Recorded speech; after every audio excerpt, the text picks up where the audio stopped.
Chapter 1 Past History. About 13.5 centuries ago,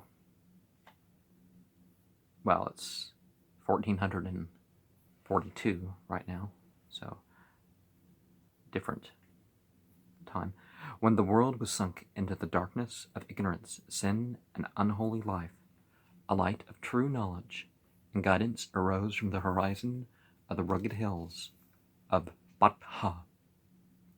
Its rays spread to the east, west, north, and south. They reached every corner of the earth. Within the short period of 23 years, the way was paved through that light for mankind to move to such heights of glory as have never been attained before. It enlightened the Muslimin and created in them the urge for taking the right direction, which would ultimately bring them their salvation. By following the right path and guidance coming from that light, the Muslimin moved from success to success and attained the highest peak of glory in history. For centuries they ruled on this earth with such grandeur and strength that no existing power had the courage to challenge them. As someone dared to do so, he did that at the risk of being destroyed.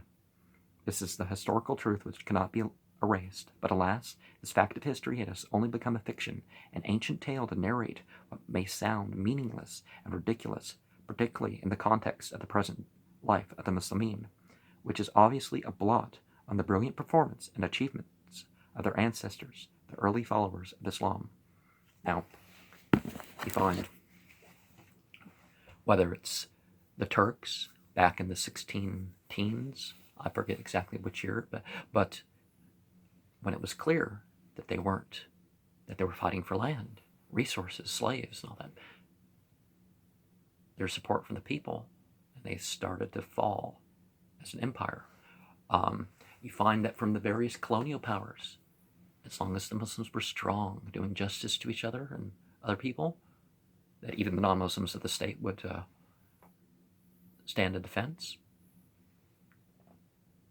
A lot of the powers of Europe and stuff stayed out.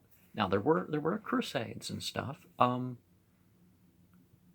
but we see this also culturally, and they criticize the Muslim world for being westernized or easternized, but they don't criticize them for that.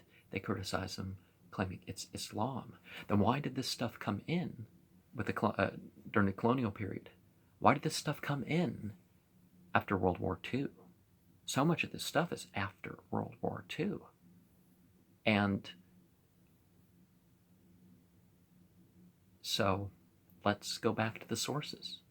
Let's make our own authentic conclusions upon those fundamental sources of the revelation and the inspiration.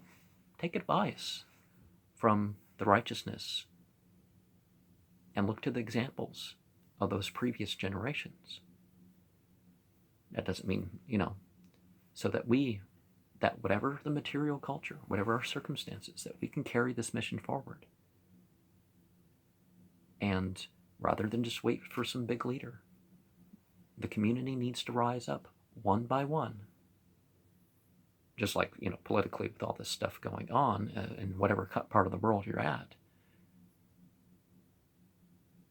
It's, enough of the people have to support the problems for them to get away with it.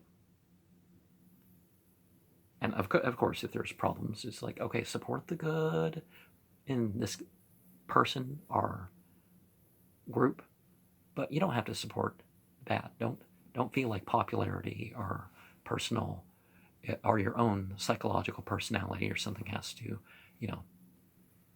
good and truth, away from evil and ignorance. That is the Islamic path in reality.